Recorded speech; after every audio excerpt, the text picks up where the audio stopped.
Education is the passport to the future, for tomorrow belongs to those who prepare for it today.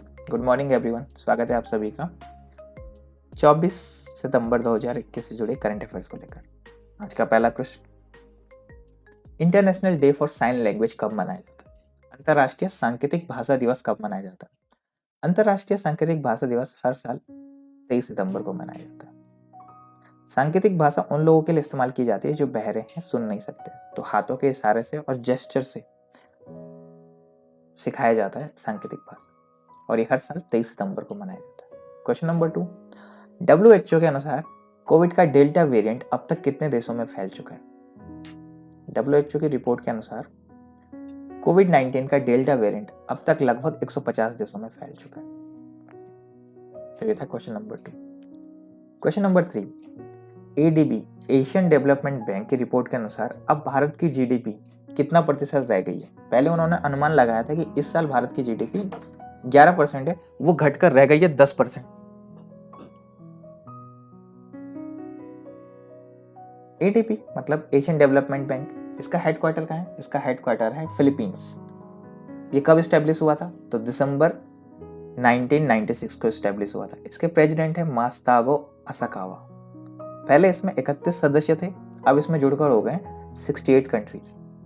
ये 68 countries map पे आपको दिखाई दे रही हूँ। तो ये कोई जानकारी थी ADB को लेकर। क्वेश्चन नंबर 4, केंद्र सरकार ने किसे IL इंफ्रास्ट्रक्चर लीजिंग और FS फाइनेंशियल सर्विसेज के तौर पर उदय कोटक की सर्विसेज को कितने टाइम के लिए और बढ़ा दिया? उदय कोटक कोटक महिंद्रा बैंक के चीफ MD हैं। ये केंद्र सरकार के लिए IF और FS के तौर पर नियुक्त किए गए हैं। अब इनका टाइम कितने और पीरियड के लिए बढ़ा गया? तो इनका टाइम पीरियड बढ़ा दिया गया अगले 6 महीने के लिए। इनका नाम उदय कोटक है और ये कोटक महिंद्रा बैंक के MD और CEO है।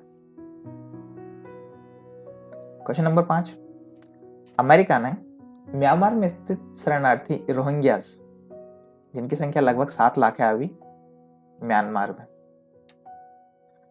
इनको कितने रुपए की मानवीय सहायता देने की घोषणा की? तो अमेरिका रोहिंग्यास को मदद करेगा। ये रोहिंग्यास बेसिकली म्यांमार में हैं। इनके लिए अमेरिका ने कीमत तय की लगभग 180 मिलियन $। रोहिंग्यास वो लोग हैं जो दुनिया की सबसे बड़ी आबादी, जिनके पास रहने का कोई जगह नहीं। बेसिकली ये Bangladesh, Myanmar, Saudi Arabia, Pakistan, Malaysia, Thailand, इन जगहों पर हैं। इनकी शुरुआत बांग्लादेश और म्यांमार से हुई थी। बांग्लादेश और म्यांमार ने आज़ादी के बाद अपने देश में रहने वाली कम्युनिटी रोहिंग्यास, जो मुस्लिम कम्युनिटी है, इसको अपने नागरिक मानने से मना कर दिया था। तो 1946 में जब म्यांमार आज़ाद हुआ, उन्होंने भी यही किया। सबसे बड़ी कम्युनिटी जो मुस्लिम कम्युनिटी है, उसको अपने देश के नागरिक मानने से मना कर दिया। और ये तब से दुनिया के अलग अलग हिस्सों में एक तरह से बिना आइडेंटिटी लिए हैं। भारत में भी इनकी संख्या है। एक रिपोर्ट के अनुसार भारत में इनकी संख्या लगभग 40,000 है। तो अमेरिका ने इनकी मदद के लिए $180 मिलियन की मानवीय सहायता देने की घोषणा की। Question number 6, FSSAI। FSSAI का मतलब होता है food safety and standard authority of India. FSSAI के अनुसार भारतीय खाद्य सुरक्षा और मानवीय प्राधिकरण, FSSAI के अनुसार भारत कब मुक्त हो जाएगा ट्रांस फैट फ्री कब हो जाएगा भारत? ट्रांस फैट बेसिकली क्या होता है? जितने भी डेयरी प्रोडक्ट्स हैं, उनकी क्वांटिटी और उनकी क्वालिटी को बेहतर बनाने के लिए उनमें कुछ एडिटिव केमिकल्स यूज किए जाते हैं। नकली मावा, नकली पनीर और नकली मक्खन बनाने के लिए इनको यूज किया जाता है, केमिकल सब्सटेंसेस को। तो IFSS ने एक टारगेट तैयार किया कि इससे पहले हम जितने भी डेयरी प्रोडक्ट्स हैं उनको ट्रांस फैट फ्री कर देंगे। तो IFSS ने ऐसा सोचा कि हम 2022 से पहले इंडिया को पूरी तरह ट्रांस फैट फ्री कर देंगे, क्योंकि अगर हम इन चीज़ों का सेवन करेंगे जिनमें ट्रांस फैट मिला हुआ है, तो उनसे कैंसर, डायबिटीज और शुगर होने के चांसेस बढ़ जाते हैं। तो ये IFSSI ने कदम लिया एक। क्वेश्चन नंबर 7, फाइजर वैक्सीन के लिए किस देश ने फाइजर कोविड-19 की वैक्सीन के लिए किस देश ने IMF से $10 करोड़ का कर्ज लिया है? वो अपने देश में फाइजर वैक्सीन को खरीदना चाहते हैं। इसके लिए उन्होंने IMF से 10 करोड़ रुपए का लोन लिया, कर्ज लिया। तो वो देश कौन है? तो वो देश है श्रीलंका। कोविड-19 की लड़ने के लिए इन्होंने IMF से 10 करोड़ रुपए का कर्ज लिया, फाइजर वैक्सीन खरीदेंगे। श्रीलंका की कैपिटल है जयवर्धने पुरेकुट्टे। यहाँ के प्रेसिडेंट है गोटाबाया राजपक्षे। यहाँ की करेंसी श्रीलंकन रुपया।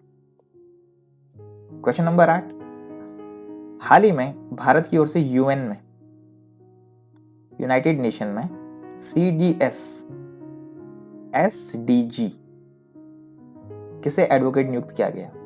SDG ये हमने कल भी पढ़ा था कि SDG क्या होता है, सस्टेनेबल डेवलपमेंट गोल। इसके लिए एडवोकेट किसे नियुक्त किया गया? कल के क्वेश्चन में हमने देखा था SGD का अवार्ड किसे मिला है? सस्टेनेबल डेवलपमेंट गोल का अवार्ड मिला था बांग्लादेश की PM शेख हसीना को, क्योंकि उन्होंने कुछ बिंदुओं पर अच्छा काम किया। Equality, sanitization, good health, good education, climate control, carbon emission पे कंट्रोल, इन सब बिंदुओं पे, ये टोटल 17 बिंदु है जो इन पे अच्छा काम करता है, उनको SDG अवार्ड दिया जाता है।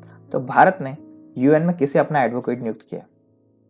तो भारत की ओर से कैलाश सत्यार्थी जी को UN में SGD एडवोकेट नियुक्त किया गया। कैलाश सत्यार्थी ये चलाते हैं बाल अधिकार कार्यक्रम और प्रारंभिक बाल शिक्षा कार्यक्रम।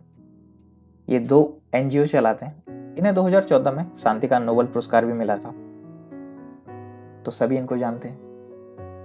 क्वेश्चन नंबर 9, UGC ने किस मंत्रालय के साथ ensuring exclusive governance making every person matter, इस पे एक वेबिनार किया था? तो UGC ने किसके साथ मिलकर ये किया था?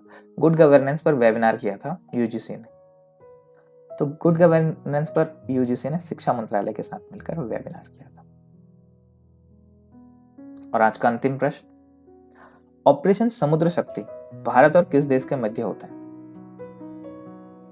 ऑपरेशन समुद्र शक्ति भारत और इंडोनेशिया के मध्य होता है। ये हुआ है बंगाल की खाड़ी में। इंडोनेशिया के साथ, भारत और इंडोनेशिया की नेवी के साथ एक और युद्ध अभ्यास होता है, उसका नाम है पैसेक्स। ये मार्च में हुआ था। इंडोनेशिया, इसकी कैपिटल है जकार्ता। यहाँ के प्रेसिडेंट है जोको विडोडो और यहाँ की करेंसी है इंडोनेशियन रुपया। तो ये कुछ जानकारी थी इंडोनेशिया को लेकर। उम्मीद करते हैं ये 10 के 10 करंट अफेयर आपको समझ में आए होंगे, आपने इनको नोट डाउन भी किया होगा। अगर आपको मेरा काम पसंद आता है, आप मेरे साथ जुड़ सकते हैं Facebook, YouTube, Instagram, Twitter के माध्यम से।